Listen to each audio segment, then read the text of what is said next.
নমস্কাৰ বন্ধুসকল। আজি যিটো ঘটনা আপোনালোকৰ সন্মুখত ক'বলৈ আহিছোঁ বহুতে ভয় লগা ঘটনা হয় আৰু আপোনালোকে যদি কেতিয়াবা ভাড়াঘৰত থাকে বা ভাড়াঘৰত যায়, ভাড়াঘৰত থাকিম বুলি প্লানিং কৰি আছে, তেতিয়াহ'লে এই ভিডিঅ'টো চালে এই ঘটনাটো শুনিলে আপোনালোকে এবাৰ ভাড়াঘৰত থকাৰ আগতে মালিকজনৰ লগত ভালকৈ কথা পাতি ল'ব। আৰু এতিয়া আপোনালোকে কাণত হেডফোন লগাই লওক আৰু এই ঘটনাটো শুনক।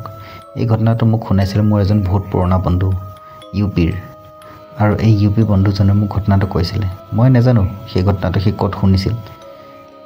কাৰ মুখৰ পৰা শুনিছিল, কিন্তু সেই ঘটনাটো মোক কৈছিলেহে। সি শুনামতে সিহঁতৰ গাঁৱৰ দুটা ভাই ককাই একেখন চহৰতে দুইটাই চাকৰি কৰিছিল আৰু বেংকত চাকৰি কৰিছিল। সৰু ভাইক ঘৰৰ পৰা অহা যোৱা কৰে আৰু ডাঙৰ ভাইক তাতে ভাড়া ৰুম লৈ থাকি ফেমিলি লৈ তাতে সি থাকে আৰু তাৰ পৰা সি বেংকত অহা যোৱা কৰি চাকৰি কৰি আছিলে। কিছুদিনৰ পিছত এনেকুৱা হ'ল কি ইটো বেংকৰ পৰা সিটো বেংকত এটা ব্ৰাঞ্চ ট্ৰান্সফাৰ হ'ল, আৰু ট্ৰান্সফাৰ হোৱাৰ লগে লগে সি বেলেগ এটা ঘৰ আকৌ নতুনকৈ বিচাৰিব লগা হ'ল। সি কি কৰিলে, যোনখন ব্ৰাঞ্চত তাৰ ট্ৰান্সফাৰ হৈছে সেইখন ব্ৰাঞ্চত যায়, তাত বেংক মেনেজাৰ বা লগৰবিলাকক সুধিলে ক'ত আছে ভাল ঘৰ, তো ক'লে এইটো চাইডে এটা জেগা আছে যিটো জেগাত খুব ভাল ভাল ঘৰ পোৱা যায়। সি গ'ল, যায় তাত ঘৰ বিচাৰিলে, ঘৰ এটা পচন্দ হ'ল, বিল্ডিং এটা পচন্দ হ'ল। বিল্ডিংটোৰ 3টা ফ্ল'ৰ আছিলে, ground floor, middle floor, upper floor. সি তলতে পালে, সি ঘৰটো তলতে পালে। সি ক'লে মই তলতে থাকিম, একো নাই মই তলতে থাকিম। তাৰপিছত সি ওপৰলৈ চোৱাৰ পিছত ক'লে কি আপাৰ ফ্ল'ৰত কোনোবা নাথাকে নেকি? তো মালিকটোৱে ক'লে আপাৰ ফ্ল'ৰত কোনো নাথাকে আৰু সেইটো সম্পূৰ্ণ দৰ্জা চৰ্জা চব লক কৰা হৈ আছে। চব দৰ্জাই লক কৰা আছে। কৈছে চব দৰ্জাই, কৈছে যিটো ফ্ল'ৰ মেইন দৰ্জাখন বন্ধ কৰি আছে চব দৰ্জাই বন্ধ কৰি আছে, আৰু আপাৰ ফ্ল'ৰৰ কথা সুধিব লাভ নাই, আমি সেইটো ভাড়াত নিদিওঁ। কৈছে ঘৰটোতো বহুত পুৰণা চাগে। বহুত পুৰণা ঘৰ হয় এইটো, বহুত পুৰণা, আমি বহুত দিনৰ পৰা চলাই আছোঁ, আমাৰ দেউতাহঁতৰ দিনৰে হয় ঘৰ। তো কৈছে ঠিকে আছে হ'ব মই থাকিম। সেনেকৈ কৈ সি সেই ঘৰটোত থাকিবলৈ আৰম্ভ কৰিলে। ঘৰটোত থাকিবৰ কাৰণে আৰম্ভ কৰিলে। সি আছে বহুত দিন থকাৰ পিছত এদিন তাৰ ভাইকে ক'লে কি দাদা আপুনি গম পাইছেনে মোৰ ট্ৰান্সফাৰ হৈছে আপোনালোকৰ তাতে? তো কৈছে ভাইটি ভালেই কথা, তোৰ যদি ইয়াত ট্ৰান্সফাৰ হৈছে। কৈছে ময়ো তাতে থাকিম, এটা কাম কৰোঁ ময়ো যাওঁ, মই তাতে থাকোঁ, মই ঘৰ চব বস্তু ইয়াত যিটোত আছে ঘৰৰ পৰা চব বস্তু লৈ মই তালৈ আহিছোঁ। ভাইকেও সেইটো হিচাপে ঘৰৰ যিবিলাক বস্তু তাৰ লাগতিয়াল বস্তু লৈ যায়, ককায়েকৰ লগত থাকোঁতে ভাইকে ক'লে দাদা এটা কাম কৰোঁ, আমি যিহেতু 5,000 টকাকৈ দিয়ে আছোঁ আৰু 5,000 টকা দি দিম, ওপৰ ফ্ল'ৰটো যদি খালী আছে আৰু মাজৰ ফ্ল'ৰটো 2-1টা মানুহ আছে, মালিকো থাকে, তো মই ওপৰ ফ্ল'ৰটোত ল'লে কেনেকুৱা হ'ব? যিহেতু মোৰ বিয়া কথা পাতি চলিয়ে আছে, বিয়া পতাৰ পিছত আমি ইয়াতে থাকিব পাৰিম। সি ক'লে ঠিকে আছে হ'ব, মালিকৰ সৈতে কথা পাতোঁ তেনেহ'লে, মালিকৰ সৈতে কথা পাতি আমি ওপৰ ফ্ল'ৰটোত থাকিম। তো ওপৰ ফ্ল'ৰত থাকিবি, আমি তলত থাকিম, একো নাই, তো বিয়া পতাৰ পিছত সেইটো কৰি ল'ম। তো মালিকৰ সৈতে কথা পাতিলে, মালিকক ক'লে এনেকৈ তেনেকৈ ওপৰ ফ্ল'ৰটোত থাকিব বিচাৰোঁ, আমাৰ ভাইটি ল'ব ঘৰটো। তো মালিকে ক'লে মই আপোনাক আগেই কৈছোঁ ওপৰ ফ্ল'ৰটো আমি কাকো নিদিওঁ, আৰু একদম নিদিওঁ মানে নিদোঁৱেই, আৰু এই ওপৰ ফ্ল'ৰটো দিয়া কোনো কথাই আহি নপৰে। তাৰপিছত ঠিক আছে হ'ব, ভাইকে ক'লে হ'ব দাদা নিদিয়ে যদি একো কথা নাই, তো কেইদিনমান ইয়াতে থাকোঁ। তো তাতে থাকে, দুইটাত সময়ত ওলাই চাকৰিলৈ একেলগে গুচি যায়, অফিচলৈ গুচি যায়, আহে, সেনেকৈ থাকে। তাৰপিছত এদিন হঠাতে ভাইকৰ কি আছিলে, এটা আদত এটা আছিলে, সি ভাত পানী খাই ৰাতি 10-11টা বাজিত সদায় চিগাৰেট খাবৰ কাৰণে বাহিৰত যায়। তো তাততো গেট আছিলে, গেটৰ যিটো তালা মাৰি দিয়ে, বাহিৰত যাবলৈ জেগা নাই কাৰণে ওপৰত সি চটৰ ওপৰত যায় চিগাৰেট খায়। তো সি এদিনাখন চটৰ ওপৰলৈ যাবলৈ লওঁতে তাৰ গাত এনেকৈ ওপৰৰ পৰা এনেকৈ উৰি আহি পেলাই অলপমান পকা টাইপ চুলি অলপমান পৰিলেহি, চুলি এনেকুৱা এটা গুচ্ছা অলপ পৰিলেহি, মানে সৰা চুলি একেলগে জমা হৈ পেলাই থকা এনেকুৱা চুলি অলপমান সেই গাত পৰিলে। সি চালে চুলিখিনি, আৰু এইটো চুলি ইমান পকা চুলি, কেঁচা চুলি চব মিক্স আছে, কি চুলি আৰু ইমান ড্ৰাই চুলি। সি চালে, ভাবিছে চাগে কিবা পুতলা চুলি হ'ব চাগে। সি চুলিখিনি কি কৰিলে, ডাষ্টবিনত পেলাই দিলে। ওচৰতে ডাষ্টবিন এটা আছিলে, ডাষ্টবিনটোত পেলাই দিলে। ডাষ্টবিনটো খুবেই কম ইউজ হয়, কোনোবা ওপৰলৈ অহা যোৱা কৰা মানুহে কিবা পেপাৰ চেপাৰ থাকিলে পেলাই, এনে খুবেই কম ইউজ হয়। তাৰপিছত সি একো নাভাবি ওপৰত গুচি গ'ল যায় চিগাৰেট খালে চিগাৰেট টানি গৈ আহি সি তল পালে পিছদিনাখন ভাত পানী খাই সেনেকৈয়ে ঠিক 11টা 11:30 টোপনি আহে সি চিগাৰেট এটা ওপৰতে যায় খাওঁগৈ বুলি ভাবি ওপৰলৈ উঠি গ'ল ওপৰলৈ উঠি যাওঁতে সি চাইছে এনেকৈ ৰখিছে সেইখিনিত উঠি যাওঁতে ওপৰপৰাই কিবা এটা বস্তু আহি টপককৈ মাথাত পৰিছে সি ঠাণ্ডা পাইছে কি লাগিলে একদম ঠাণ্ডা সি এনেকৈ খেপিয়াই চাই তো মাথাত তেজ লাগিছে তাৰ হাতত তেজ দেখিছে আৰে তেজ ইমান ঠাণ্ডা তেজ আৰু তেজটো দেখোন বৰ গোন্ধ সি ওপৰলৈ চাই কিবা বস্তু চাগে মৰি পেলাই হেৰি হৈ তেজ মোৰ গাত পৰিছে বুলি সি আহি হাত চাত ধুই মাথা চাথা ধুই সি ওপৰত নগ'লে নহয় ৰুমতে সোমাই চিগাৰেট খাই গৈ সি শুলে শোৱাৰ পিছত সি ভাবিলে আৰে ওপৰত যাবও নিদিয়ে ওপৰত তেজ পৰে কথাটো মানে ভাবি আছে সি ভাবিছে ঠিকে আছে চুলিখিনি বা পালোঁ ওপৰত তেজটোতো পৰিলে মই এতিয়া আহি দিনত চালোঁ ইয়াত একো সেনেকুৱা মৰা বস্তু নাই একো নাই তো কিহৰ তেজ পৰিলে চাগে নাই কিবা এটা আছে মই এইটো অনুসন্ধান ল'ব লাগিব সেনেকৈ ভাবি সেইদিনাখন ছানডে আছিলে ছানডেদিনাখন ককায়েকে বৌকে ক'লে আমি শ্বপিঙত যাম তো তই ঘৰত থাকিবি আৰু হয়তো মই তোৰ বৰঘৰত যাব পাৰোঁ বৰঘৰত যদি যাওঁ মই ফোন কৰি দিম লেণ্ড ফোনটোত তই থাকিবি আৰু তেতিয়াহ'লে তই মই ফোনত যদি ক'ব পাৰোঁ মই আহিছোঁ বুলি আহি যাম বা নাহোঁ বুলি ক'লেও কৈ দিম আৰু যদি কিবা কাৰণত ক'ব নোৱাৰোঁ তেতিয়া গম পাবি মই বৌহঁতৰ ঘৰত আছোঁ ঠিক আছে বৌহঁতৰ ঘৰত আছোঁ কাইলৈ ছানডে যিহেতু কাইলৈ শ্বপিং অলপমান কৰিম আৰু হয়তো সন্ধিয়া আহিম সেইবুলি কৈ শনিবাৰখন সন্ধিয়া সময়ত সিহঁতে ককায়েকে আৰু বৌয়েকে মানে গুচি গ'ল শ্বপিং কৰিলে যায় তাত সৰুয়েকৰ ঘৰত সেইদিনাখন ৰাতি থাকিলে দেওবাৰদিনাখন সন্ধিয়া আহিব সিহঁতে ভায়েকে অকলে আছে তাৰ মনত এটা খেল খেলিলে কি মই ওপৰৰ ৰুমটো চাওঁ নেকি বুলি কয় সি থিয়াং কৰি ল'লে মই ওপৰৰ ৰুমটো চাম বুলি কয় সি একদম যায় এটা চাবি বনোৱা মেকাৰ এটাক লৈ আহিলে সন্ধিয়া সময়ত চাবি বনোৱা মেকাৰ এটা লৈ আহিলে কৈছে তই একদম ইমাৰ্জেঞ্চি ঘৰটো নুখুলিলেই নহয় তই ফটাফট মই তোক আকৌ থৈ যাম আহি সি লৈ আহিলে উঠাই তাৰপৰা বাইকত আনি আকৌ তালাটো দেখালে কৈছে চাবি বনাব কৈছে তালাটোতো বহুত পুৰণা তালা হয় কিন্তু হ'ব মই চাবি বনাই দিম বুলি সি ফটাফট ৰেটি মাৰি একদম ফটাফট এটা চাবি বনাই দিলে তাক যিটো পইচা দিবলৈ আছিলে দিলে তই যা মই এতিয়া মোৰ কাম মই নিজে কৰিম তাক পঠাই দি সি ধুনীয়াকৈ ৰাতি প্ৰায় 10টামান বাজিছে 10টামান বাজিত সি ৰুমটো খোলোতে সি মানে অটকাৰ গোন্ধ পাইছে বহুত বেয়া গোন্ধ কিহৰ গোন্ধ যেনেকৈ সি প্ৰথম দুখোজ দি পেলাই তৃতীয় খোজ দিয়ে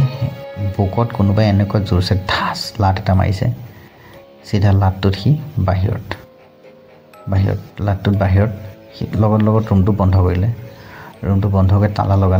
লগাই সি নামি আহিলে ল'ৰাটো বহুত সাহসী আছিলে কোৱা মতে বহুতে সাহসী আছিলে সি তাৰপিছত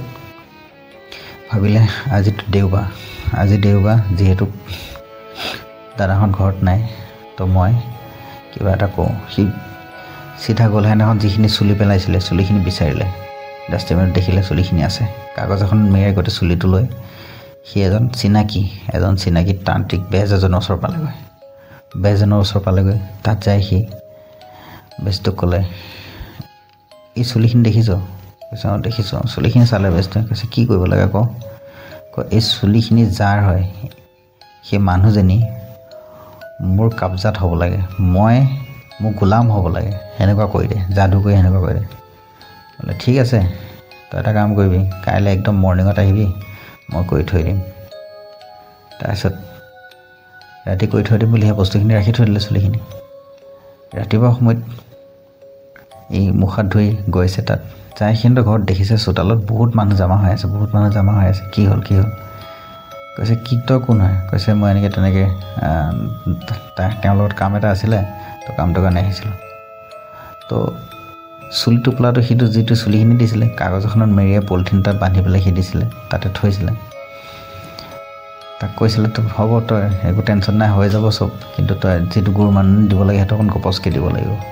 হ'ব সি ভিতৰত সোমাই যায় চাই যেন পুলিচো আছে আৰে পুলিচো আছে কি হ'ল তেতিয়া দেখে তাৰ ডেড বডিটো মাটিত শুৱাই থোৱা হৈ আছে মুছলিম মানুহ তো ডেড বডিটো মাটিত শুৱাই থোৱা হৈ আছে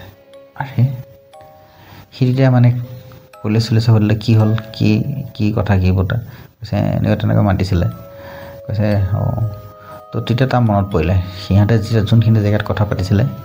সেই জেগাখিনি আছিলে বাহিৰত গছ এজোপা তলত আৰু সেই ঠুঙাটো তাক দিছিলে যেন ঠুঙাটো সি ওচৰে এনেকৈ পুৰণা ঘৰৰ বেৰ এখনত সি এনেকৈ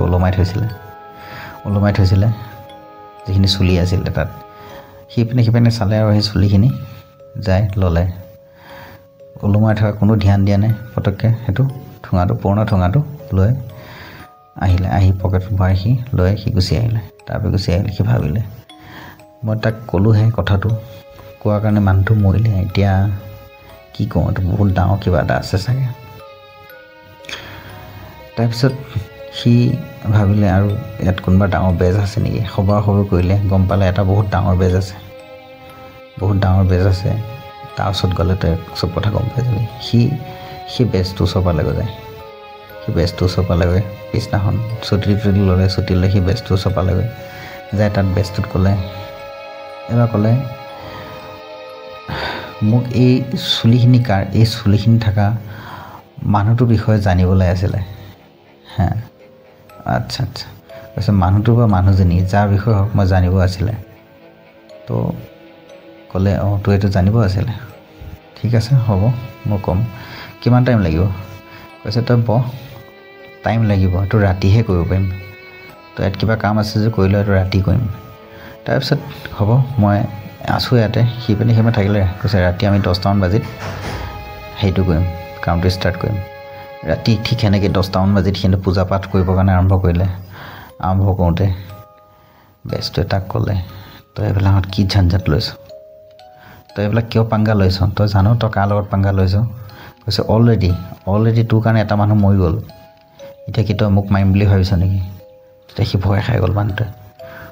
ল'ৰাটোৱে ভয় খাই পেলাই ক'লে কি হ'ল কি আছে এনেকুৱা ডাঙৰ বস্তু যিটোৰ কাৰণে আপুনি মোক সেনেকুৱা কথা কৈছে ডাঙৰ বস্তু 400 বছৰমান পুৰণা এজনী প্ৰেতাত্মা এজনী চুৰেল হয় 400 বছৰমান পুৰণা প্ৰেতাত্মা এজনী চুৰেল তই চুলি আনি মোক দিছ আৰু ইমান শক্তিশালী হয় তই এই পাল্লাত যদি কেনেবাকৈ পৰ তেতিয়াহ'লে তই অকালত সেই বেজটোৰ নিচিনাকৈ ইটো মানুহ মৰিলে যেনেকৈ তৌ মৰিবি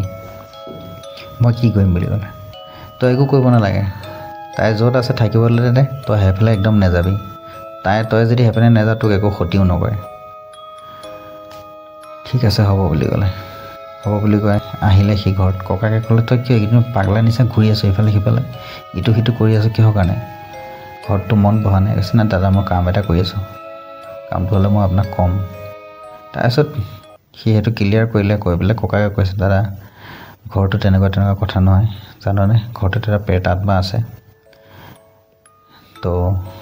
কোনে ক'লে তোক প্ৰেতাত্মা চেতাত্মা এইবিলাক একো নাই এনেই এইবিলাক কোৱা কথা তই টেনশ্যন ল'ব নালাগে থাক তাৰপিছত সি তাৰ মনে মানা নাই সি ভাবিছে কি আছেনো ওপৰত কি থাকেনো মই যাই এপাক চাব পৰা হয় সেইদিনাখন ৰাতি প্ৰায় 12:30 বাজিত সি উঠি চিগাৰেট এটা জ্বলাই টানি ওপৰলৈ যায় সি যায় টেৰেছত যায় সি এনেকৈ বহি আছে টেৰেছত সি চাইছে কোনোবা মাইকী মানুহ এজনী বহি আছে আন্ধাৰ ছায়া টাইপ এটা সি দেখিছে এইটোৱে হ'ব চাগে যিটোৱে মোক হেৰি কৰে তাৰ আগতে সেই ভূতজনীয়ে তাক মাতিব আৰম্ভ কৰিলে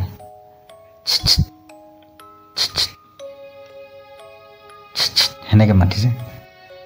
যেতিয়া মাতিছে সি তাৰ পিনে চাই দেখিছে আৰে হয় মাতিছে লাহে সি সেইপিনে লাহে কৰি আগবাঢ়ি যায় ভূতজনী মুখৰ পিনে চালে সি ভূতজনী ঘূৰি দিওঁতে সি দেখিলে এজনী জকা টাইপ মানুহ একদম বুঢ়ী পিঠি চিঠি হালি যোৱা কোজা টাইপৰ একদম বুঢ়ী হাত চাত ছাল তাল একদম সুপুতা পৰা আৰু তাইৰ মুখখনত মাথাটোত চুলি কেইডালমানহে আছে সৰি চুলি কেইডালমান আছে আৰু মুখখনত প্ৰায় 7-8টামান চকু আছে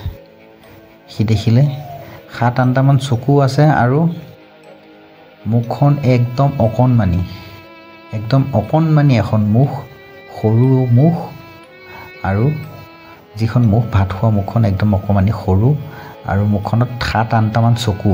গোটেই মাথাটো মুখখনৰ যিখিনি আমি চকু থাকে সেইখিনিত 7-8টামান চকু সি যেতিয়া সেই ৰূপটো দেখিলে সেই ৰূপটো দেখি তাৰ সাহস চব নাইকিয়া হৈ গ'ল তাতে সি থৰ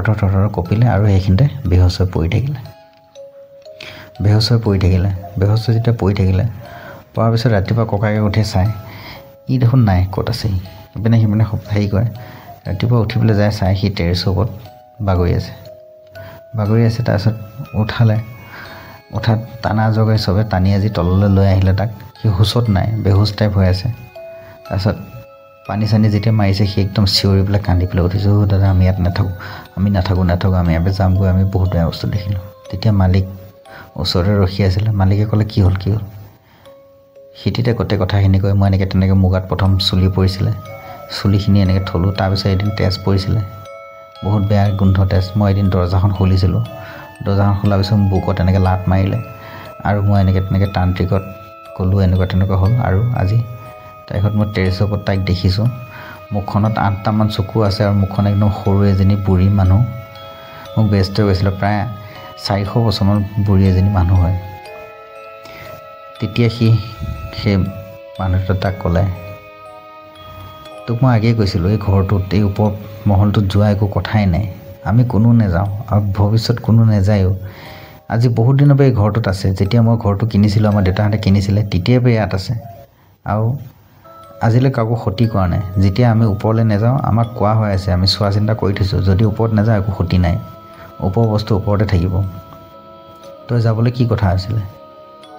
তো সেনেকৈ কৈ মেলি ঠিক আছে তই এটা কাম কৰ তহঁতে আপোনালোকে পৰিয়ালটো আমাৰ ঘৰ এৰি বেলেগত চিফ্ট হওক ক'ত যাওক কিন্তু আমাৰ ইয়াত থাকিব নালাগে কাৰণ এইটো এটা বদনামৰ কথা হ'ব কোনো কিবা হৈ যাব আৰু এনেকুৱা শক্তিশালী সেই আত্মাটো কোনো বেলেগ মানুহ কোনো বেলেগ বেজেও তাক সেয়াবে খেদিব নোৱাৰে সেইকাৰণে আমি বহুত আগতে ট্ৰাই কৰিলোঁ আমি হাৰ মানি পেলাই আমি আছোঁ আমি গম পাওঁ ওপৰত আছে তাই কিন্তু আজিলৈ আমাক কোনো ক্ষতি কৰা নাই আমি ওপৰত নাযাওঁ সেনেকৈ ক'লে আৰু তাৰপিছত সেইদিনাখনৰ পৰা সেই পৰিয়ালটো কেতিয়া ওপৰত নোযোৱা হ'ল তাতে থাকিলে কিন্তু ওপৰত নোযোৱা হ'ল আৰু সেইকাৰণে কোৱা যায় যে আপুনি কিবা এটা কাম কৰিব হ'লে অলপমান চাই চিন্তি কিছুমান কাম কৰিব লাগে যিবিলাকত মানে প্ৰেত আত্মা জিন পিশাচ ভূত সেইবিলাকত চব আমাৰ পৃথিৱীতে আছে ভগৱান আছে যেতিয়া সিহঁতেও আছে সিহঁতে নিজৰ জেগাত থাকে আমি নিজৰ জেগাত থাকোঁ সিহঁতক আমি অসুবিধা কৰিব নালাগে আমাক সিহঁতে অসুবিধা কৰিব নালাগে মই ভাবোঁ কি আপোনালোকে নিশ্চয় সাধুটো শুনি বহুত ভাল পালে যদি ভাল পালে চেনেলটো ছাবস্ক্ৰাইব কৰি ল'ব আৰু পৰাপক্ষত বেলেগ কোনোবা এজনক শ্বেয়াৰ কৰি দিব যাতে এই নিচিনা ৰোমাঞ্চক সাধু তেওঁলোকে শুনিব পাৰে ধন্যবাদ